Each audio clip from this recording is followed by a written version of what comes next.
You know, I love podcasting. I have since 2006, back when you had to use like a Dixie cup with string to make the thing work. And that's why I'm so excited that we recently moved Mysterious Goings On to Anchor FM to record our podcast. I gotta tell you, I don't regret it a bit. If you haven't heard about Anchor, it's the easiest way to make a podcast. Let me explain.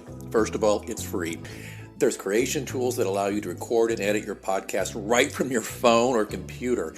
Anchor will distribute your podcast for you so it can be heard on Spotify, Apple Podcasts, and many more. And you can make money from your podcast with no minimum listenership. It's everything you need to make a podcast all in one place. Not going to lie to you, when I first heard about Anchor, I was a little dubious because I've been doing it the hard way for so long. But I got to tell you, it's very easy. Use a Stripe account. Get sponsors. You're not paying monthly hosting fees. The sound quality is great. The distribution is phenomenal. Friends, download the free Anchor app today if you want to start your own podcast, or go to anchor.fm to get started. Remember, you heard it here first on Mysterious Goings On.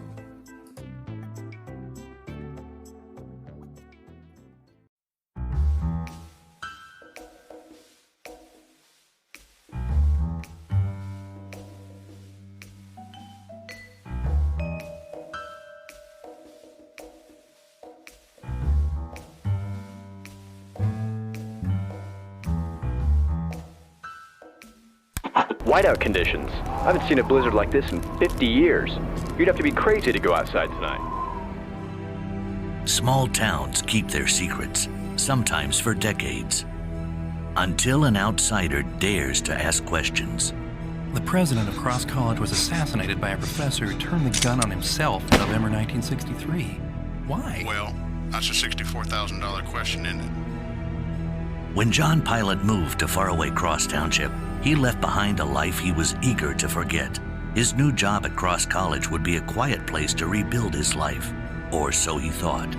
Sometimes small towns reveal more than secrets to outsiders, and what was meant to be simple can easily become complicated.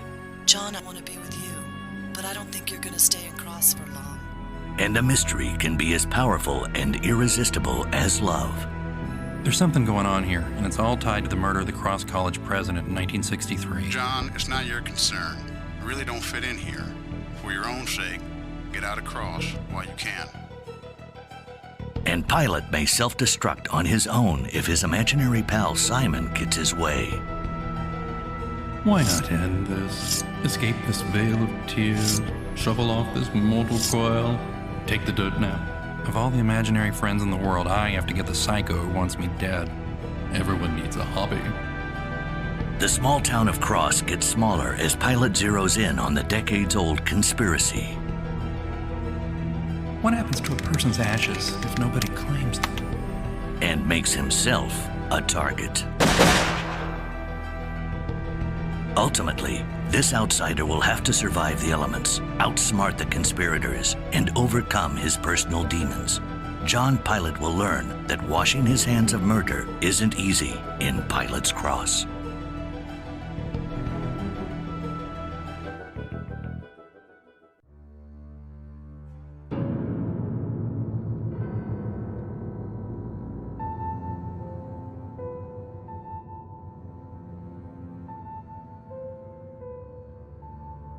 Hello and welcome to Mysterious Goings On. You probably don't recognize my voice. I am a guest host today. I'm Brian, and Alex interviewed me a couple of weeks ago related to the creative process. I enjoyed it thoroughly. It was a great time that we spent together.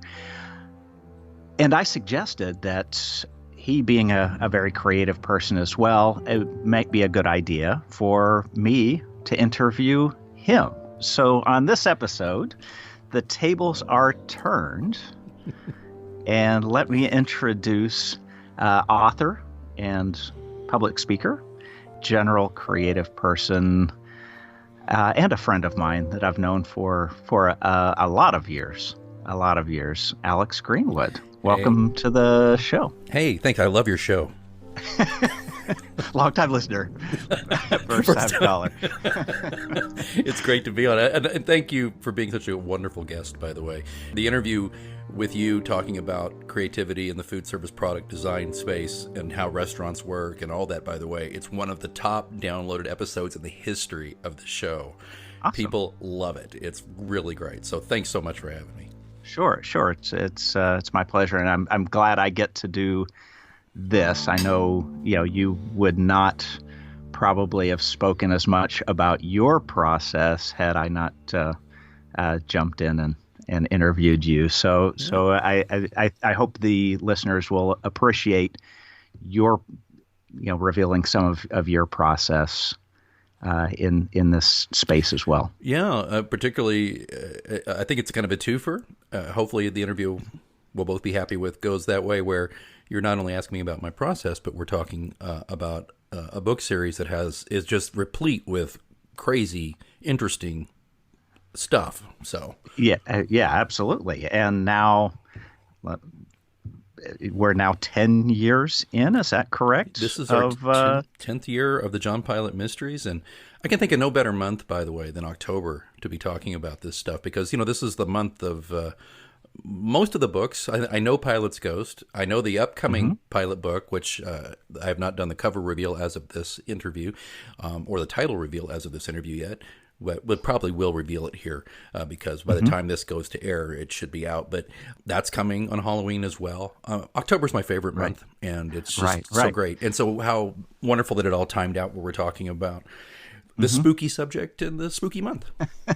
Yeah, it's and that's something I hope we get into, which is the Pilate series is not only about mystery, it's about the mysterious in a lot of ways, which I think is kind of fun. It really turns the genre just a little bit. Thank you. I appreciate that. I've tried to do that. So let me start All right. by predating.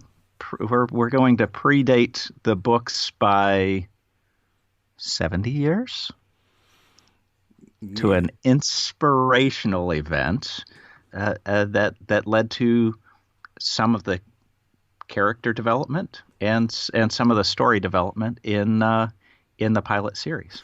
Yeah, I mean, in this true story, I eventually found a way to start the germ, the seed for an entire series, and yeah, it all stems back to a fateful day, April 25th, 1950, at a small land-grant college in southeast Nebraska. And okay, so let's sure. jump in and say, okay. So my first question for you then is how did you learn about this story? I was just a month or two into a new job. I'd moved from, as you know, and some of our listeners know, I was originally from Oklahoma. I had spent about the first 30 to 33 years of my life there. And long story short, I took a job, kind of changed everything in my life. I'd lost an election, and I'd lost a friend, a close friend had passed away. My beloved grandfather had passed away. All this happened in about a year.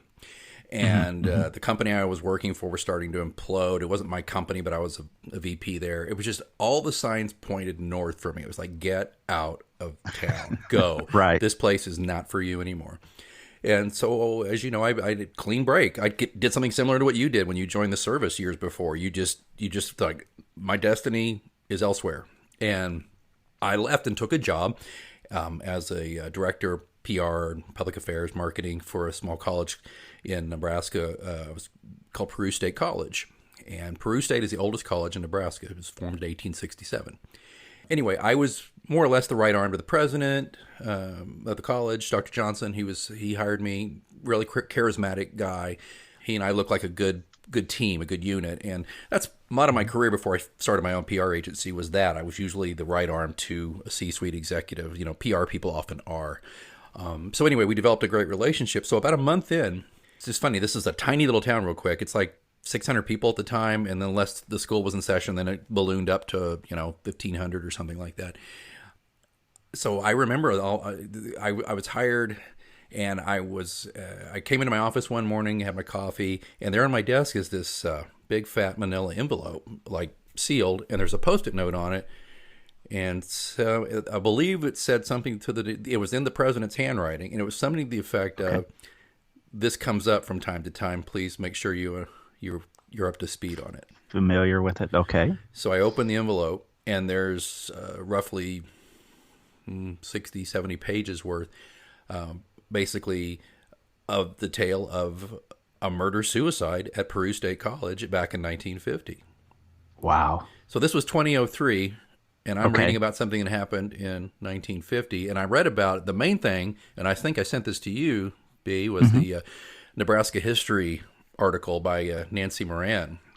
Correct. Yeah. That detailed it fairly well, at least the basic events. Right. It's a good chronology, and I think it's out of print, but it had that, but then it had dozens of affidavits, and it had crime scene photos and all this stuff, and I remember just reading it and not looking up for another hour. So that was, how did they get access to, how did you get access to all of the, I mean, this was literally police statements, not information that's readily available to the public. How did you get a hold of?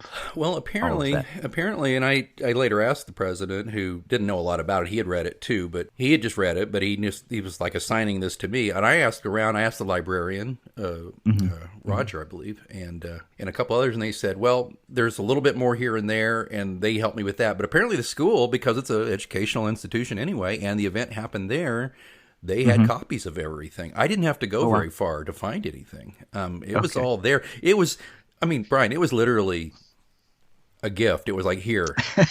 Here's the story. Yeah, and just, do you want me to quickly run through the story, or do you? Yes. So knowing that, tell me what happened. We'll maybe start with just that chronology of the facts, and then we may. I'll ask. We'll try and add some color or some conjecture as to the why here in a bit. But start with. Well, what happened on that fateful Tuesday morning in 1950. Professor Barney Baker, psychology professor, he did his class in the morning, and he gave 3 weeks of assignments going forward, and then he said that there's going to be half a holiday that day. Which everybody's like, okay. So around 11 o'clock, he goes to the offices of the college president, Dr. Nicholas, and then the head of the education division, Dr. Maxwell, who was ostensibly the dean, his boss, and shot them both in the head. And then he calmly walked past, just imagine gunshots fired at an admin building, 2 different offices, people screaming, people running up and down stairs. It's 1952. Nobody's on their phone or anything. Everybody's just losing their mind. And he calmly walks out to his office, drops the empty magazine from his 30, I think it's a 32 caliber, I think semi-auto, drops the magazine on his desk, puts on his coat, walks back to his house on campus, not far from the campus at least. It's a tiny town. It's not a hard walk. Puts out a note and shoots himself in the head. And there he is. So, I mean, that's the very bare bones thing. But I need everybody to think about this. Was 1950. School shootings were not the thing. It was not right. People this heard about this. Not a common occurrence. Right. It was not common, and it made worldwide news. Of course, it was reminiscent of an event I was unfortunately part of in my career later, where the terrorist attack in Oklahoma City, and I remember just handling calls from all over the world. Well, it was just interesting because if you read this in this piece by Nancy. The basically the de facto PR guy for the school talks about how he's handling calls from all over the world. So just think about that. So that's what happened in general. Why and how, I'll leave that to you to ask about. Yeah. So let's jump in. There seemed to have been, one, he appeared to have been let go. Yeah, Dr. Baker he was the only PhD on the faculty in this area, I believe, but he was not beloved, I don't think, and he also had a lot of classes that weren't filled out, and there were rumors the school was going to maybe be closed, and so they had to do some belt tightening, and he just looked like the best place to do some belt tightening. So it's not like they called him in one day and just flat out fired him and said, pack your crap and go. The president said, I will help you find another job. This is just for the good of the school. And Baker took it really hard. really personally. Yeah. And Sure. this was not a crime of like, I'm going to go do this. He planned it. He'd written a letter, a suicide note. He had written, he had taken care of his bank accounts. He had taken care of his wife. He had taken care of all the things he needed to do. He'd put all his ducks in a row, and the last 2 or 3 ducks were killing those men and himself. Wow. And what's interesting is there's some conjectures that whether he really actually meant to kill anybody but the president. Because like it was convenience because the other person happened to be in the office. Yeah, like he was walking by and he's like, in for a penny, right? Might as well. I mean, there's some conjecture there because I think some of the stuff he wrote later made it sound like Maxwell may be alive after I'm gone, and I'm not sure about that 100%. It's been a long time, but either way.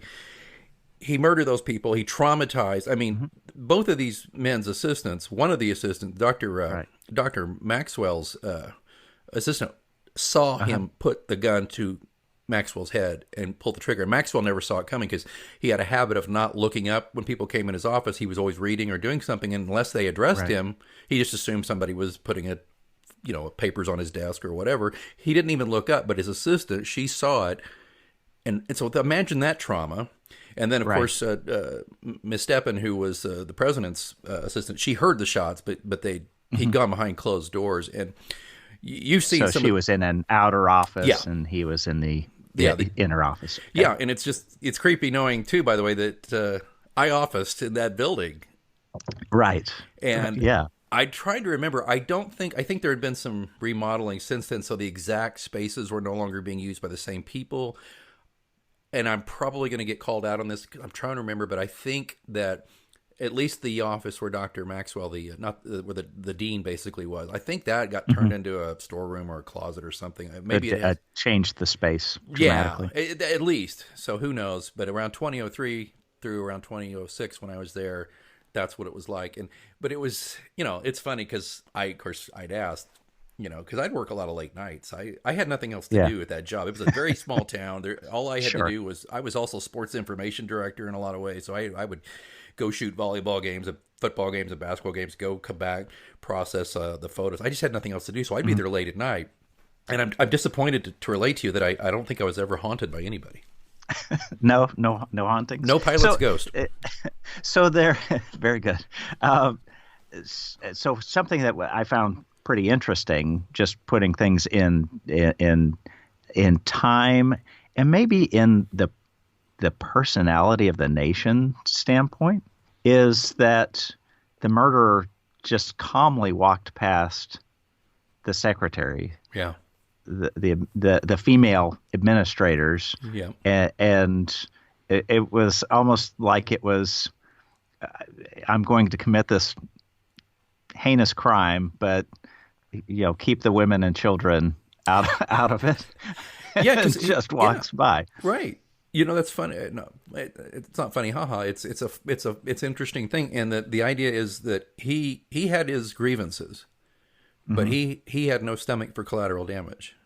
Is what I'm hearing too. Right. Not only is it the quasi sexist of the time to not shoot women and children, but also, as insane as he obviously was in those moments, there was a clarity of thought. It was like, you wronged me, I'm going to get you, Right. And so that's, it's a great point. It's creepy as hell, too, because when you think about some of the affidavits where they say, I was going up the stairs while he was coming down, and he had a gun. He could have blasted away at several people. Right. And just didn't. And a couple of these people he didn't particularly like. That he let off the hook because they were young up and comers who were taking his job, but he didn't blame them. He blamed the bosses. Right. Yeah, and it's such an interesting. You mentioned the premeditation of and preparation leading up to the event, and it's interesting. There was kind of an interesting note that he left about. Basically a handwritten will, if you will. Yeah. You want let me it's short enough to where I could read part of it to you if that's what you'd like. Let me dig this up here. Okay. This is from Dr. Barney Baker. He left this to to C.A. Huck, who was a part-time math instructor at the college, and I guess the closest thing he had left to a trusted friend. Part of this ended up making it into the book. Mr. Huck, please take charge. Use Casey of Auburn as director. That's funeral director. He wanted to use Casey. Okay. Auburn is the next town over from Peru. Services about $400. Cremate and scatter the ashes at night on the south side of the road, about 8 telephone poles east of the Peru corner. That's basically where it's not on campus. It's where you turn off the main road to get to the campus. Well, can I interject? Is there something there? Is there something particular there? I think there is. And I think actually, because people were outraged and thought, oh, wow, he wants to put his ashes on Peru College? No way. But no, actually, like I said, it's like you go off that main road, off the highway, the state highway, and you go down about 8 telephone poles. There's a rise. And I've, of course, driven this a million times. And it's beautiful at sunset. He and his wife would often stop and look at the sunset from there. Okay, interesting. So then he continues with, let only one person know what you have done. Funeral services at chapel with Presbyterian procedure. No relatives are to be notified except Joy, that's his wife, who is in Oklahoma City. Stay in my house at night or get someone to until things quiet down. He put quiet down. Misspelled quiet. Quiet down. PC might try to cause trouble. I think that's surmised that's the son of, I think, Dr. Maxwell, who was kind of a hothead and apparently did pack a gun and went looking with a mob for Baker after the shootings. But, of course, Baker take care of this. You are to be paid for your services. P.S. Take charge of my office and bring everything down to the house. Signed, B.K. Baker, and then handwritten in ink. The rest was typed. Willie tried to fire the wrong person. Wow. And that would be President Maxwell. That's what he called William Maxwell. Yeah. That right there, Willie tried to fire the wrong person. Interesting. Yeah. So okay, so this event happens, and in a small town. I mean, it made global news, right? But it's in a small town. That must have just been a huge scandal. Yeah, there's a lot of comments in Nancy's article and some other stuff I dug up where, people are writing about it and saying that this is interesting to me. And I'd love to, let me just dig this up here. There's this great comment from one of the local media, like from somebody who wrote like a little Peru paper, and they had all these funerals and all these things happen, but the media attention upset the residents of Peru a lot. Corinne Adams wrote in her West Side Items column of the Peru Pointer, quote, one of the hardest points of the week was the way the reporters and newscasters handled the affair, having a field day. Their methods seemed harsh and their product sensational. It's like a double murder suicide. Why can't we get on about our daily business? Yeah, that's hilarious. That's so funny. But the other part is just like, it's like today, we still say this about the media. Oh my God, like if it bleeds, it leads. Oh, there's, a house fire, there's a murder, there's a robbery. It's been going on for 70 years here at least. Or more. I mean, yeah. More. This Yeah. is just Definitely more.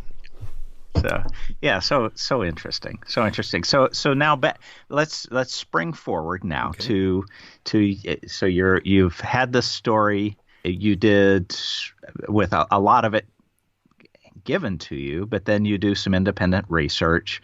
At what point did it click that this was the seed of another story?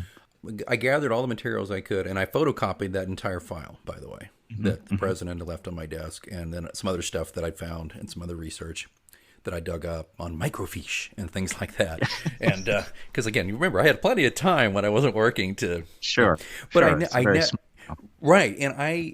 was not in a frame of mind I'd written things before. I had a degree in writing, but I had come off such a really rotten few years, and I had a bad health scare too. So that's, and I'm mentioning some of this stuff because if you've read Pilate's Cross, you're going to be going, oh my God, he didn't just borrow from, history. He borrowed from his own history to a degree. And we can talk about that if you wish, but I had a health scare, thought I had cancer. These things happened and I just wasn't in frame of mind to write, but it was interesting. But I knew full well, because my grandfather, who was a noted author of books for 50 years, he told me about how things percolate, and I knew for a fact how things percolate in my own brain. So I thought, well, I'm going to photocopy all this, and someday I'll get to it. And it turned out that I left Peru to come to Kansas City and take a job at the TV station here, the PBS station, and to be to date a young lady who became my wife. And I got an apartment on the plaza, the Country Club Plaza area, Kansas City, which if you've ever visited Kansas City, it's that really quaint, like 75, 80-year-old shopping center, one of the first outdoor shopping centers in America. And I had an apartment that overlooked it, and it was beautiful. And I did the cliche. I took that packet of stuff, and I went down to here it goes, the Starbucks, and I sat there on my laptop, and this was in 2005, 2006. Okay. I sat out there, and for 3 months straight, I would go almost every weeknight and cranked out pages. What I decided to do was I thought, this story has legs. There's some interesting things here. And my plan was not to just blatantly rip it off and do that, although plenty of authors do that with real life events. There's nothing wrong with it. But I also, having lived there in that town and knowing that even many years later, decades later, it was still a wound for that town. But I still wanted to use it, and I wanted to use that town because I had fallen in love with Peru, Nebraska, and Peru State College, and I wanted to do kind of anybody who's a close friend of mine or loves me or I love them, they know that, with my love comes occasional barbs and problems and things. And so I expressed my love, though, for that town, and I made it into Cross Township with Cross College. And I decided that town was going to be the backdrop for this story of a guy who, here, see if this rings a bell for you. He had lost kind of everything. His marriage broke up. His job fell out. He had a health issue, and he just took a job because he needed a job, and he didn't know anybody. Yada yada. Huh? Makes sense. Sure. And so I brought him to this town, and then I thought, well, what we got to do is we got to connect this modern guy with this old mystery. So I updated the mystery. The murder-suicide is pretty similar to what happened in 1950. I moved it up to November of 1963 because I wanted, Kennedy assassination. I wanted that parallel of two chief executives being assassinated within a week of each other, one on a magnificently huge macro scale, and one, but to your previous comment, on a huge macro scale in a micro place.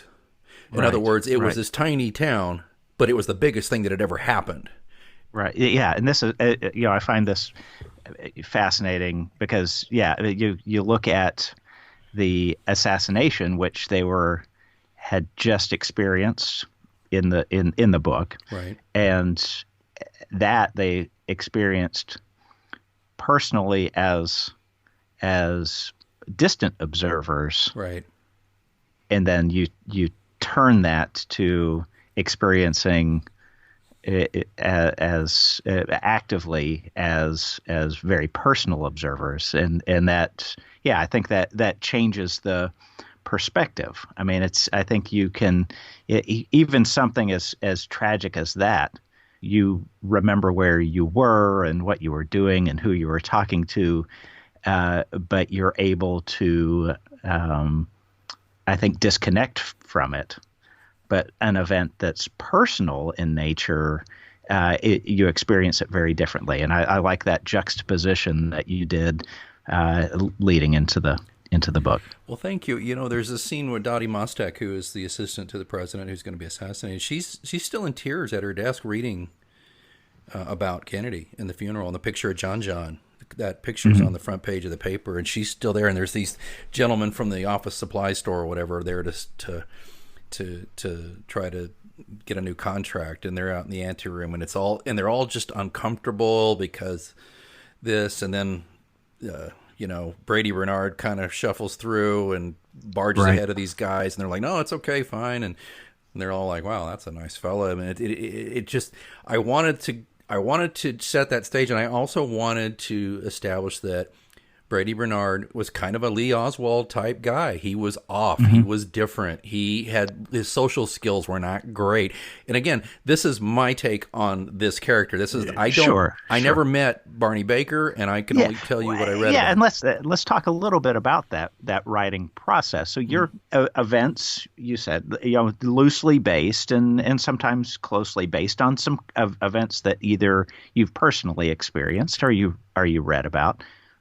The same with characters. So there's some similarities between those characters and what you believe to be the historical character, but you're also drawing from other people that both you've personally encountered, as well as there's some semi-autobiographical components to characters. There are amalgams of people that you've met. How do you draw those things together? And I know my limits. I am not a good enough writer to just completely blue sky it, as I call it. I have to have... Imagine someone from scratch. It's hard for me. Right. John Pilate is very similar to me. He is not me. And Sure. It's a question I deal with a lot, and especially because John Pilate, by the way, we haven't even talked about John much, but John is an open wound, particularly in this book in so many ways, and that's brought to life literally by Simon. But the point being, I had tried for years to write stuff. I have four failed novels in a drawer somewhere. They'll never see the light of day. They're just not very good, but they're things I had to write to learn to write. Right. And there's people always go, I wrote some bad stuff. I'm so embarrassed. I'm not embarrassed by it because that's what it was. It was a learning process. Now, if one of them accidentally got published, I'd be thrilled, but it didn't happen. So, okay.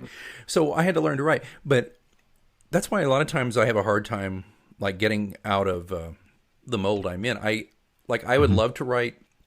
I love science fiction and I would love to write science fiction, but man, I don't have a good frame of reference for how to do that, and I'm working on some stuff. Right. And in fact, in Pilot 7, there's some short stories. I actually put John Pilate in a science fiction vibe in one of the stories, and I was really pleased with it. But so anyway, back to your question. I'm sorry, I'm going on, but what I feel like this event in 1950 that I took gave me like a cradle for me to birth this thing out of, or not birth, but for me to kind of raise this thing up. And I needed that because my creative process was, okay, here, you've got these people. Like, for example, my grandfather wrote historical fiction, and I think it helped him. He could make great characters, but he had like the hanging Judge Parker from Fort Smith. He would use him. But, I like this because I can go, okay, I've got like this character. Now he's Brady Bernard, and I can kind of make him, he's like a, what do you call it? Maybe an anchor? An anchor, yeah, thank you. And he's like an anchor or a foundation. Right, and I can build him up. So you've got a skeleton. Yes. You've got a skeleton of some, maybe some kernels of true events. Right. And true people. Right. And then, you're adding to that skeleton, adding some sinew and right. Well, it's like flesh to it. Right, and then in subsequent, like for example, there's characters, the modern characters too. Though it's like, okay, John Pilate, obviously he's similar to me. His love interest Kate is an amalgam of 3 or 4 women I've known in my life. Trevathan, the dean of the school, he is very much like a dean I knew at a college I worked at, but not completely. He's also got a little bit of my grandpa in him.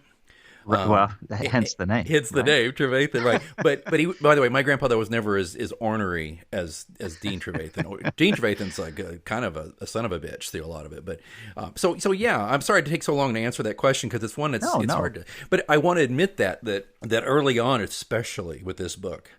Right. It's nerve-wracking because I really wanted to do well and I wanted to do right by the story, and I thought it was too good an opportunity to blow it by writing a crappy book. Very good. Very good. So as advice for other writers that are maybe leery of using what they're close to and what they know, what would your advice be? I mean, I think I know the answer to this, but Well, the first thing is just remember this, and it's in the front of the book, is this is a work of fiction. Names, characters, places, brands, media, and incidents are either the product of the author's imagination or are used fictitiously. The author Sure. acknowledges the trademark status and trademark owners of various products referenced in this work of fiction which have been used without permission. Thus, publication use of these trademarks is not authorized, associated with, or sponsored by the trademark owners.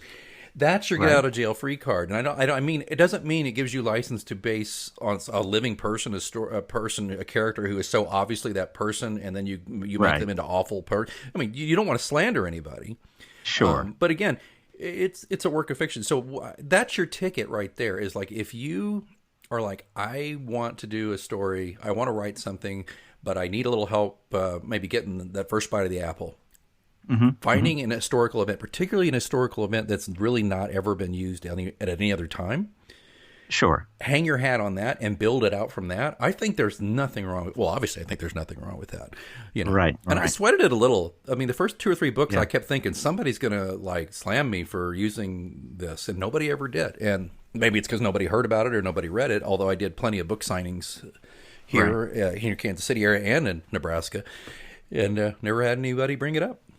Yeah, but it was, again, it's not identical. It's just inspired by, just True. as your characters are inspired by pieces of yourself, pieces of friends, acquaintances, those you interact with. I think, don't hold me to this. I know I read it somewhere. That does not necessarily mean it's true, but that there was some studies that in dream state, the faces that you interact with in your dreams are faces that you've seen, and that your brain is incapable of creating things from scratch. So now I don't know if they can piece together the eyes of this person you saw on the bus and the mouth of this person that you tripped over at the 7-Eleven.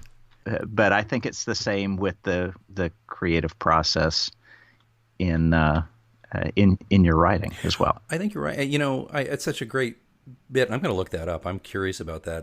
I mean, I don't know how you prove that, obviously, but I think it makes sense.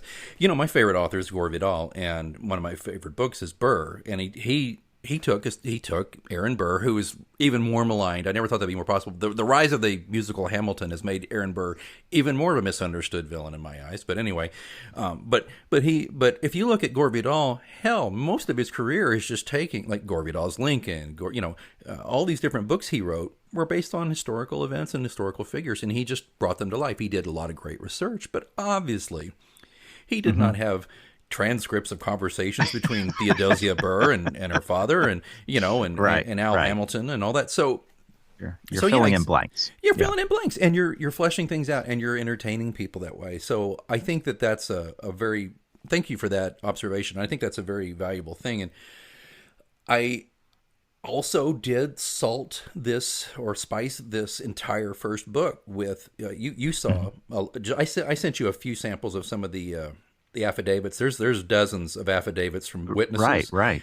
Yes. I actually will confess to taking verbatim sentences from some of those affidavits and using them as dialogue.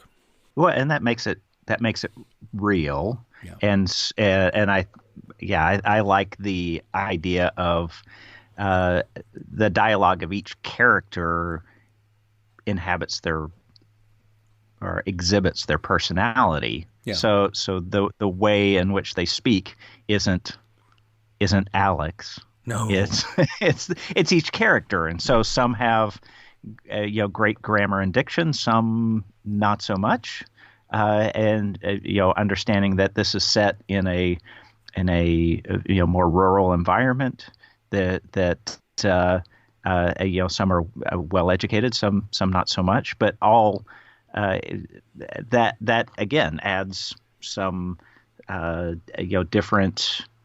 It adds just color and feel to the book. It makes it more natural, relatable, believable. It's the verisimilitude is the word that you've got to have enough real, or it doesn't work. Mm-hmm. That's why the worst science fiction, for example, is the stuff that is just so out there and The dialogue is really robotic. There's nothing to connect it to real life at all. So there's no right. verisimilitude. There's not that spice that makes the spaghetti sauce, as Stephen King would say. It's not there. So I had to be careful of that. And to me, though, it just this Pilot's Cross was a labor of love, but it was hard. And if I had not had this framework to work from, and if I had not had some things that kind of helped me really flesh out characters and make them something beyond two-dimensional kind of cutouts that you'd expect, this, because I view this book as a critical success. When I say, or a qualified success, excuse me, I think it's a successful first novel.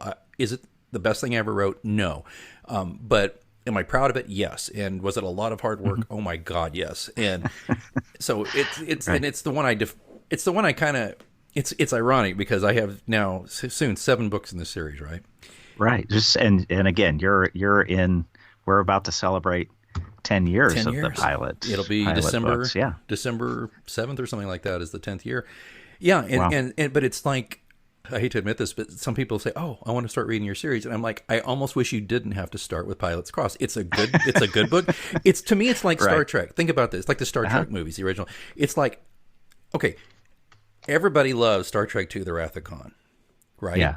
But not everybody likes the movie that came before it, Star Trek: The Motion Picture, because it's slower and it's a little clunky in places. It's bigger budget and it has probably a bigger story, but it's just not as interesting to most film fans as an exciting action film movie. Yep. Okay, Pilot's Cross could be Star Trek: The Motion Picture, and then Pilot's Key, the second book, is Wrath of Khan. I mean, it's just the way it seems to have shaken out. That Pilot's Key has sold triple the number of Pilot's Crosses. Sometimes I just tell people start with Pilot's Key, and if they like it, to go back. So for a new reader, so this becomes the prologue to the series. But I don't want to sell it short. There's so much more exposition. It's the first book, but the problem is I had a writer friend. Well, I'm not going to let you off the hook saying it's exposition for the series because you didn't know you were writing a series. He said there's just a lot of rookie exposition in here, and I'm like, well, I didn't know how any other way to tell the story. And it wasn't like that friend was like killing me for it. He was just teasing me a little bit. Like, please don't act like you were going to write the whole series because you told me yourself years ago this is the one and done and. Sure. Get it out of my system, but I couldn't. I just couldn't. So back to the locale. I wanted to maybe drill in on that. As you know, I kind of grew up in a small Midwestern town. Went to undergraduate at a maybe a little bit larger, but not much larger. That's where we met. Small liberal arts college in a fairly rural area. So for me, I think I'm one of many, many people in the flyover states and flyover cities or towns that can just relate to the way that you describe the surroundings. Oh, so for me we've talked a lot about character, but creating a visual picture of the area is another I think key to your creative process to drawing people in to the entire scene. You want to maybe talk about how you do that as well? It makes me feel really good that you say that because frankly I think I'm not the best. That's not the strongest part of my work. I think and maybe I'm wrong, but I think I write pretty good. You already said this, really good dialogue, and I bring characters to life that way. But I'm also fairly minimalist in describe. I am not one of those painterly writers who's got to describe everything and every stitch of clothing. I'm not doing a catalog, so I don't want to describe every stitch of clothing. I might describe one or two aspects of what they're wearing, and I might describe. See, this is what's interesting that you say this because I might describe one or two things about where they are.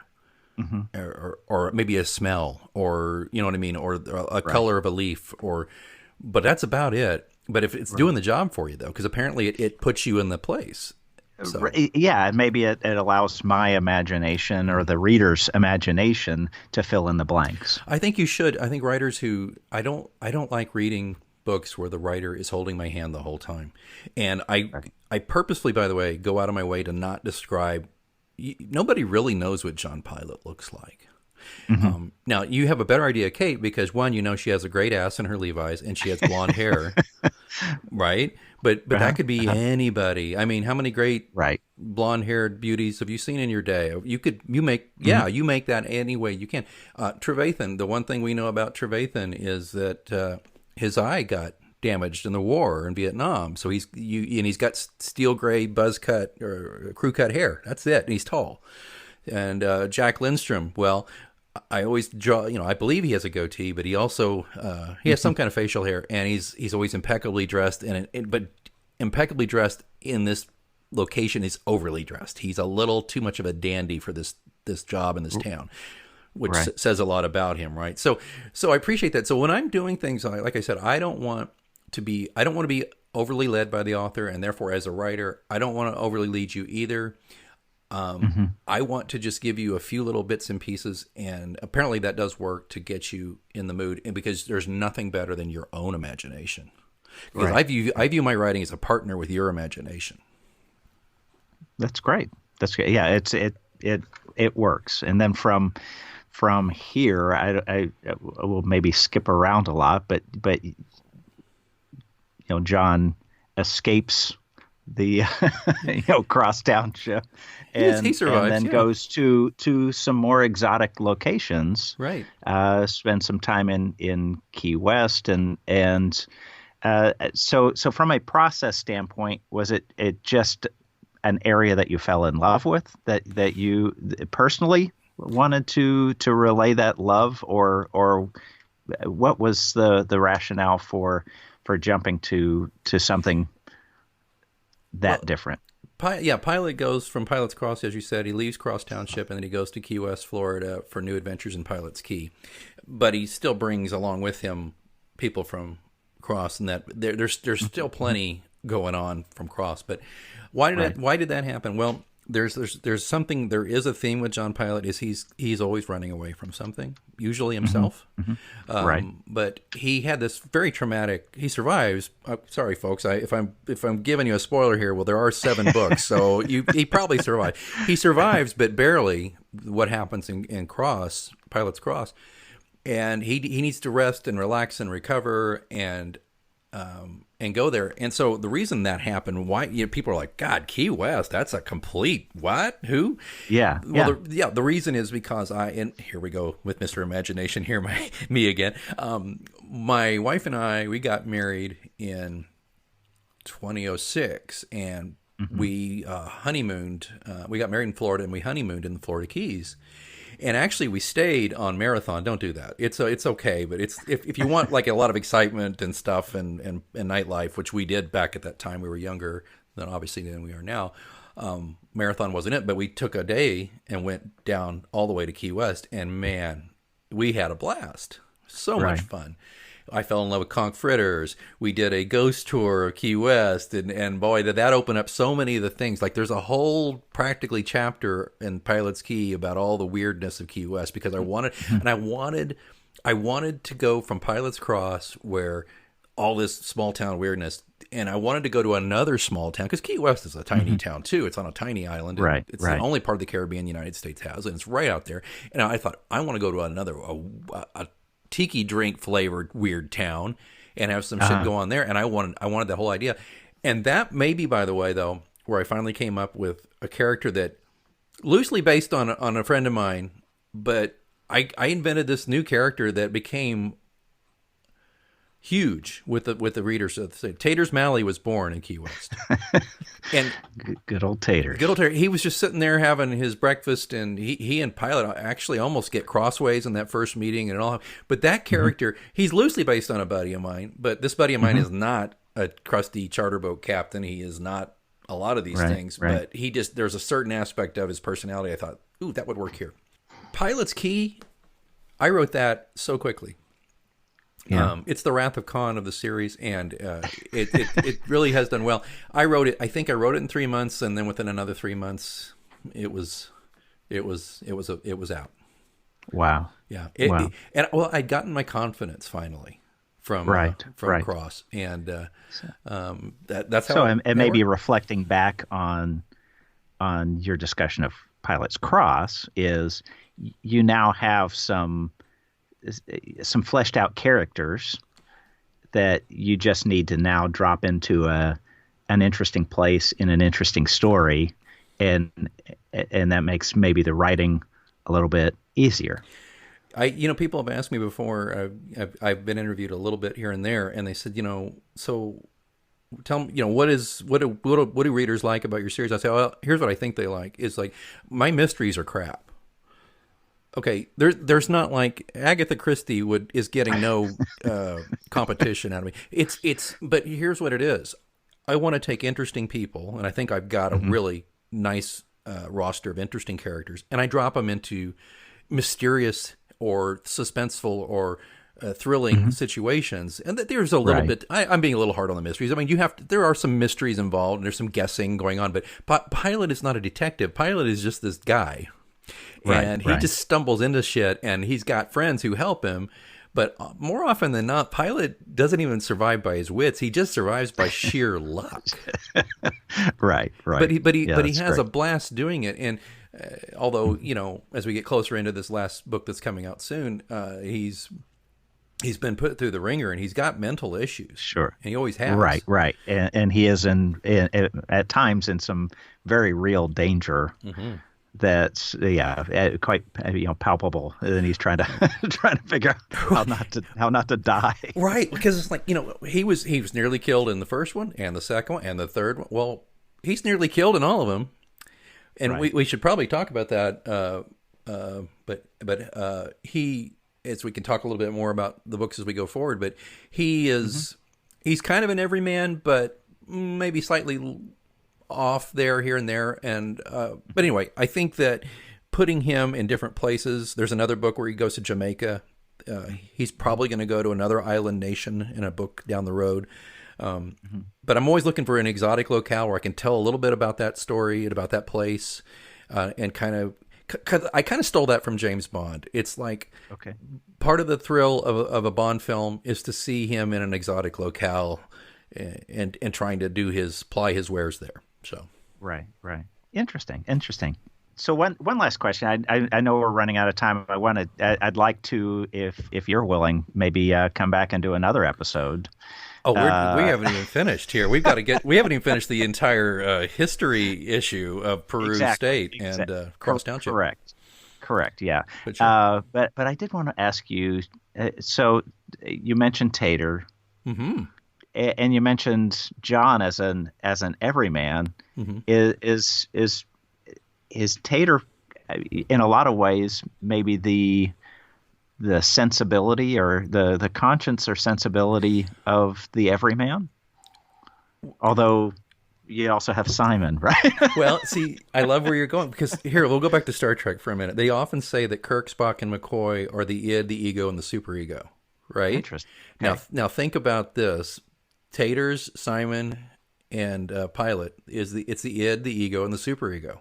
By the way, listeners, if you haven't read, Simon is kind of a doppelganger that you're not sure, especially after this first book, if he's actually real, or if he's just in Pilate's head, or what's going on with that, or is it like a Sixth Sense kind of deal? I had people who used to think that all the time. They're like, it's like the Sixth Sense, isn't it? Pilate's dead, or this is that, and I was like, well, it could be. And I was like, God, that's better than what I wrote. Just read on, continue to read. Yeah, but please keep reading, even though I don't have anything near that interesting. I think Taters is definitely that aspect, though, the everyman. He's there to keep Pilate grounded in a way that a woman, a sexual and romantic partner can't, because Pilate has some issues, and that are. And by the way, Pilate's mental issues are part of an enormously long arc through this whole series. But I feel sorry for women who fall for Pilate, because he's damaged, he's broken in places, and sometimes the strain of a romantic relationship pushes hard on those broken places, and he lashes out and reacts poorly. And he has issues about being needed and wanted and desired and truly loved. So, but with Taters, who is not just he's a lot like, he is the guy who kind of grounds Pilate. And I say this because I've never really told you this that much, but you being my longest term guy friend, I mean, there is some of you there, because there is a love that Taters and Pilate have for each other that now you and I are better at expressing that with each other, but their Right. expression of it's a little more like another buddy of mine who's got some of physical characteristics of Tater and some of the kind of the weird, weird sense of humor that's Tater's. He and I care about each other too, but it's not like you and I express it. And I'm not. It's not bad. It's not good. It's just different people. Sure. So the everyman, yeah, but I like to look at him more as not quite everyman, but more as like, this is the anchor. This is the guy who, when Pilate is losing his mind, he's like, hey, buddy, let's have a Modelo and calm down here, man. You know, because you do that for me all the time. You're like, when I go, I am like, I'm doing the thing, and you're being Spock, like, let's don't do the thing, Captain. And I'm like, no, I'm doing the thing. And you're like, let's calm down, Captain. You know, you've always been that guy, Right. so there's a lot of Taters in you, but he's not. I've not really thought about him that deeply in a while, but yeah, that's a great question, man. Thank you so much for asking me that. Sure. It's a lot of fun. It's a lot, and the stories are great. And like I said, if we can get back together, I'd love to ask you some questions about Dr. Lindstrom. Oh my God, we didn't even get into the villains. We got to. And some others. And if you're available.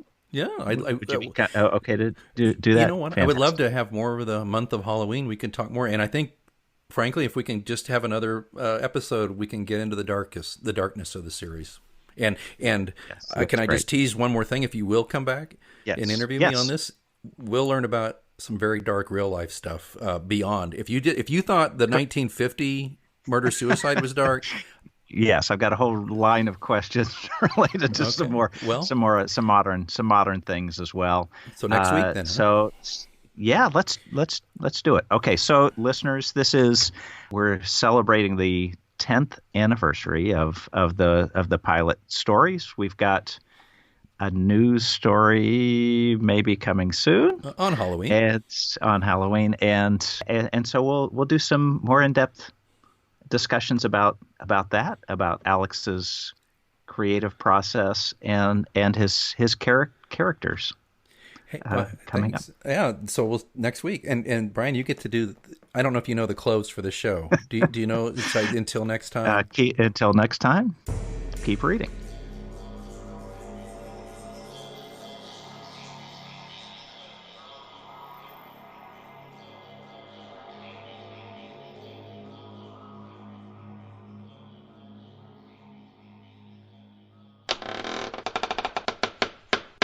Hey, listeners, Alex Greenwood here with Mysterious Goings On, and you're listening to us on the Alexa skill, as well as a special little bonus mention here in our feed. Just wanted to let you know, we got Mark Groves with us. Hi, Mark. Hello, Alex. Mark is the author of Hell's a Palooza, the best damn rock show ever. I wrote the novel part and then one of the short stories along with in the anthology in chapter 5, along with 6 other great Kansas City area writers. And how about this? Because I know once you listen to Mark's interview on Mysterious Goings On, you're going to want to read this. And Mark is a sweetheart of a guy, as you can already tell, and he's going to make it easy for you. And so here's what we're going to do. Mark is ponying up a copy of an autograph. Is it an autographed copy? How are we doing this, Mark? It will be, you darn tootin'. An autographed copy of Hell's a Palooza, the best damned rock show ever. Yeah, and this is an epic. If it brings to mind Stephen King's short story, and they got a hell of a band, that's fine. But I have a feeling it's better because I don't know if that's you. I've read that story. It's okay. I think this is going to be better, and I'm looking forward to this. I've got a copy on my Kindle, but Mark has been so kind. He's been such a great guest, and we're going to offer up an autographed copy for a lucky winner. Rather than tell you all the rules right here and now, I want you to go to mgopod.com, just scroll down and to the show notes, and you'll see something. It'll be the book cover for Hell's a Palooza, and just click on that, and it'll give you all the rules to enter, and we'll just take it from there. Does that sound good, Mark? Oh, perfect. Let's do it. All right. Everybody have a great Halloween, and we'll talk to you soon, and good luck on winning this fantastic book.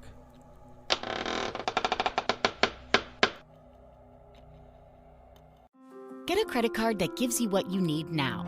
A low interest rate on everyday purchases and a place to transfer high interest rate balances. The PenFed Gold Contactless Card is our lowest interest rate credit card. You can even earn a $100 statement credit when you spend $1,500 in the first 90 days. Join PenFed and together we can help you keep more of what's yours. Visit penfed.org/goldcard.